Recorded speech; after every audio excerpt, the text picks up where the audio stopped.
Olá pessoal, tudo bem com vocês? Sejam bem-vindos aqui à segunda parte da nossa aula sobre a origem da vida. E como eu prometi no primeiro vídeo, nesse vídeo aqui nós vamos falar sobre a segunda teoria, que é chamada de evolução. Se você perdeu a primeira aula, o qual eu falei sobre criacionismo, vou pedir para que você clique nesse link aqui que você vai ter acesso, tudo bem? Antes, deixa o seu like, tá? Não se esquece de deixar o like. Se você for novo aqui no canal, se inscreve, você é muito bem-vindo. Vamos à nossa aula de hoje. Quando nós falamos sobre evolução ou sobre evolucionismo, nós devemos lembrar também de um cara chamado Lamarck. Lamarck, ele divulgou a teoria da evolução. Só que a evolução em Lamarck é diferente da evolução do Charles Darwin. Em Lamarck, o que nós vemos é a lei do uso e desuso. Como é que ocorre a evolução em Lamarck? Ele usa, por exemplo, da girafa, né? Onde uma girafa, de repente, começou a esticar o pescoço para poder ter acesso à comida, às folhas, já que as folhas na parte de baixo, as folhas teriam se extinguido, né? Teria faltado folha naquele ambiente onde as girafas viviam. E aí a girafa, de tanto esticar o pescoço, né? Ou seja, a lei do uso e desuso, ele está usando muito o pescoço começou a se esticar, o pescoço começou a crescer, né? Ou seja, o uso de uma parte que se desenvolveu, no caso, o pescoço. E essa característica, ela passava automaticamente para o filhote. Vamos supor que a girafa ela está grávida, né? Ela vai ter a sua girafinha e de tanto a mãe esticar o pescoço, a filha da girafa nasceu também com o pescoço esticadinho. Então, o que é essa lei da transição dos caracteres? É justamente essa característica que é transmitida automaticamente para o filho, no caso para a girafinha. A girafinha vai nascer com o pescoço esticado. É necessário que você entenda que essa teoria ela tem como base apenas a observação, tanto a teoria de Lamarck como também a teoria do Charles Darwin. Tudo que eles têm é observação. Então eram homens que tinham contato com a natureza, ficavam observando e aí eles formularam as suas teorias. Por isso que eu falei para vocês que é muito importante você assistir a primeira aula, porque no final dela eu contei um pouco da trajetória, da história do Charles Darwin, da viagem que ele fez, né? Então a genética, eu quero que você entenda, ela foi desenvolvida apenas depois pelo Mendel. Então na época de Lamarck, na época do Charles Darwin, né, eles não elaboraram essa teoria baseado na genética. No caso de Darwin, a natureza que vai selecionar os indivíduos mais bem adaptados ao ambiente. Quando eu falo em variações, para que você entenda, variações em indivíduos de uma mesma espécie, você imagine aí a questão de um urso. Nós temos, por exemplo, um urso preto e nós temos um urso branco. E, de repente, esses ursos estão vivendo nos polos. Imagine aí no Polo Norte. O que é que acontece na teoria de Charles Darwin?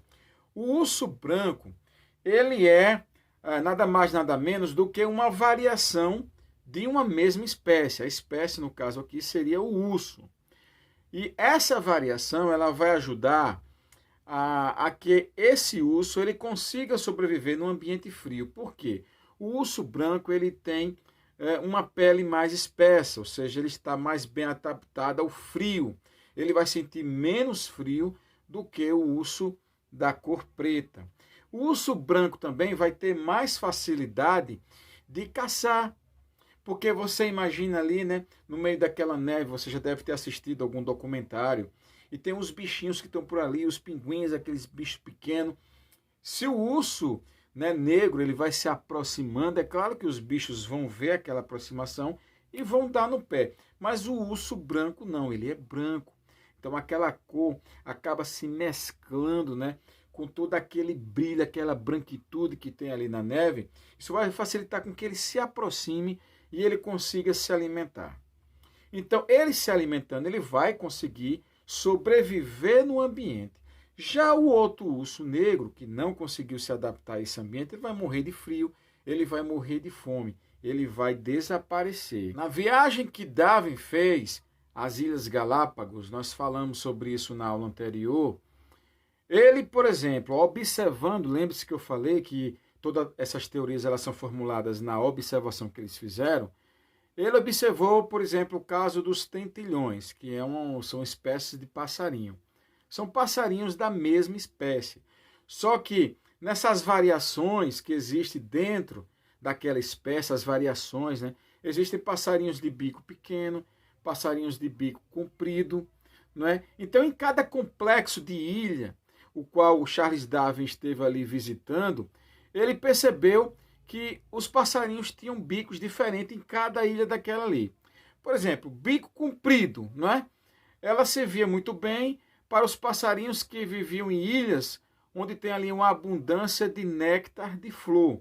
Ou seja, o bico comprido servia para pegar o néctar que está dentro daquela flor. Logo, os passarinhos que não têm o bico comprido não iriam pegar aquele néctar da flor e não iria sobreviver bem ali naquele complexo de ilha, mas iria sobreviver bem em um outro complexo de ilha. Por exemplo, os bicos fortes, né?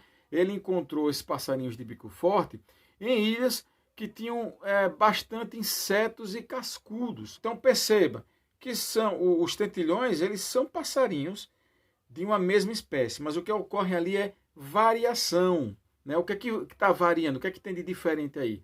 O bico. Um tem um bico comprido, outro tem um bico mais forte, né? Tem um bico menor. Então, quando eu falo aqui, né, sobre essa questão de variação dos indivíduos de uma mesma espécie que vão determinar ou não a sua sobrevivência, eu não estou me referindo a Lamarck, eu estou me referindo à teoria do Charles Darwin. Havia lá uma sopa cósmica, e dessa sopa cósmica teria surgido de repente a primeira ameba marinha. Essa ameba marinha foi evoluindo há milhões e milhões de anos, se transformou em um peixe. De repente esse peixe evoluiu e saiu, né? E começou a rastejar. Depois esse ser começou a criar patas, né? E aí necessário milhões e milhões de anos depois se transformou numa espécie de macaco, e vieram milhões e milhões de anos, e aí o pelo foi caindo, e milhões de anos, e chegou então a nossa espécie. O livro qual eu trabalho é esse livro aqui do 6º ano, do Alfredo Bolos, né, que é História, Sociedade e Cidadania. Eu gosto muito desse livro porque ele não traz mais as figuras dos chamados hominídeos, porque, para ser sincero, boa parte desses hominídeos, eles foram falsificações. Se você quiser saber qual é o problema desses hominídeos, clique aqui e assiste esse vídeo aí. Segundo o evolucionismo, os seres humanos pertencem à ordem dos primatas, ou seja, nós seríamos, segundo a teoria de Charles Darwin, parentes dos macacos, parentes dos gorilas também.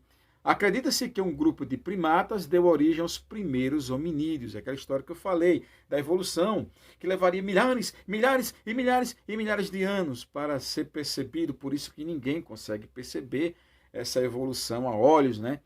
Os mais antigos fósseis de hominídeos são os de Australopithecus, assim é que eles classificaram essa espécie de hominídeos, que seriam parentes, né, distantes do ser humano, que teriam evoluído. Esses hominídeos teriam vivido na África, ao sul do norte do Saara, há cerca de 5,5 milhões de anos, e segundo os evolucionistas, andavam ereto, sobre os dois pés. Com o tempo, algumas espécies sobreviveram e outras se extinguiram.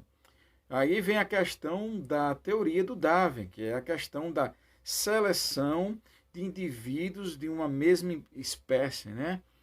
Ou seja, os mais adaptados sobrevivem. Lembra lá do exemplo que eu dei do urso? Os menos adaptados, eles vão morrer, vão desaparecer. Cerca de 2 milhões de anos atrás, teria surgido outro grupo mais semelhante aos seres humanos atuais. Esse grupo é chamado de Homo, pertencente à espécie humana. E o que é que nós temos, gente? Tudo que nós temos são apenas fósseis, como eu já falei. Alguns fósseis, eles são fósseis fraudulentos, não deixe de assistir aquele vídeo, eu deixei o link aí, também vou deixar o link aí na descrição. É importante até para que você conheça esses fósseis, né? Esses fósseis que apareceram nos livros didáticos, que foram apontados como sendo aí, né, o elo de transição entre os seres humanos.